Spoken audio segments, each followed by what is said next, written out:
Grajdanchiklarim Yulduz Usmonovaning oxirgi videosida grajdanchiklarim tashlab gapiring, ayollarni unitaz deyapti, kichib ketadi, qarg'a deyapti, fikringizni bildiring deganda, qo'yuringlar. Uni pointar-sointar gaplarga hamma bermanglar. O'zimizga eski Yulduz Usmonova gujo-gujo qilib o'ynayveringlar, shularga bo'ldi degan edim.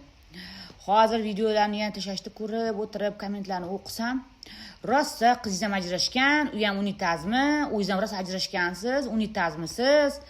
O'zingizni bilib oling deyishganda, xafa bo'lishgan ayollar. Fikrimni bildiraman. Yulduz bo'lgani uchun emas. O'zimni ayollar uchun fikrimni bildiryapman. Xafa bo'lishganligi uchun. Asallarim, Yulduz shundoq ham ajrashganni bo'yniga oladi. Bekitmaydi, uni uyat deb ham bilmaydi. Bir intervyusini eshitgandim-da, Madonnaman, men 10 terga tegib deb orzu qilmaydi, bu taqdir degan. U shundoq ham bo'yniga oladi. Uni qizini ham yaqin intervyusini eshitdim, Nilufarni. U ham bo'yniga olib turibdi. U ham bekitayotgani yo'q, qizida ayib yo'q. Qizida ayib yo'q bu gapni gapirayotganmiz. U o'zini fikrini bildiryapti. Qiz ajrashgani uchun, o'zi ham ajrashgan shu narsani bosib o'tgani uchun birovga ravo ko'rmayapti. O'zini ham unga ham osilishgan rosa, yemoqchi, ichmoqchi bo'lishgan, kurashgan. U necha yosh? 60 yoshdan oshdi. Uni bosib o'tganlar, misol uchun, men tragediya deb bilaman-da, hech kimga ko'rsatmasin. U achinib gapiryapti. Ajrashmalarning hammasi bir xil demoqchi. Baribir nimasigadir chidaysan demoqchi. Bir xil qaynanalar yaxshi, er yomon yoki bunisi. Nabarot bo'ladi. Bittasiga chidalaring deyapti. Hamma oilada bo'ladi deyapti. Men uni yoshiga yetgunimcha bilasizlar, men yana bitta umr ko'rishim kerak-da. Noto'g'ri gapirmayapti. Kitoblarda ham yozilgan shu narsalar. Atrofda ham ko'p, prosta hozircha yengil ajrashish ko'p-da. Desam, ko'mmadisi ajrashyapti qizlar bilan bolalarchi, bir-biridan eshitmayapti bir-birini. Ota-onasi ham yarashtira olmayapti. O'zim ham qanchasiga guvohman. Instagramdagi uy oldim, mashina oldim deb o'sha yig'lab xursand bo'lib chiqyapti-yu, u o'lgur arenda hammasi.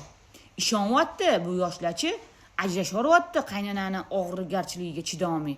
O'shani rosti bo'ylayapti. Ikkita uchta bolasi bilan ajrashib mazza qilib hammaga maqtanib yuribdi, hamma olqishlayapti. Odamlar o'shalarga qarab ajrashyapsizlarni bolalaringlar yengil.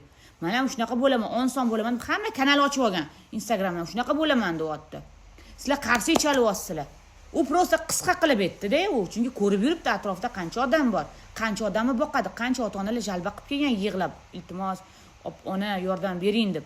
Prosta yig'ib gapirdi, pointar-sointar gapirgani uchun noto'g'ri chiqdi gapi. Shunaqa yoshlar chidamayapti, kurash deyapti. Ajrashish oxirida kurashmagani uchun boshqasiga baribir kurashasan, baribir yig'laysan. Birovni eri baribir seni yig'latadi, qilib ketadi seni oilasini oldiga. Demadi-da, chunki erkaklar talaradi-da. Baribir oilasidan ajrashmaydi u erkaklar. Sen qolib ketasan. Asalim, jonim, ayolimsan, men ayolman, men bilaman. Ayollarga achinaman. Yomon ko'z bilan qaraydi erkaklar degan ma'noda aytdi. Asli yomonga ovossizlar. O'zingizlar bilasizlar, men shu narsani ko'rdim, tushundim. Endi Yulduzi qonni to'q, eni butun, unga farqi yo'q. Agar bundoq qaraganda gapirmasa ham bo'lar edi. Achingandan gapirdi. Xullas shunaqa gaplar.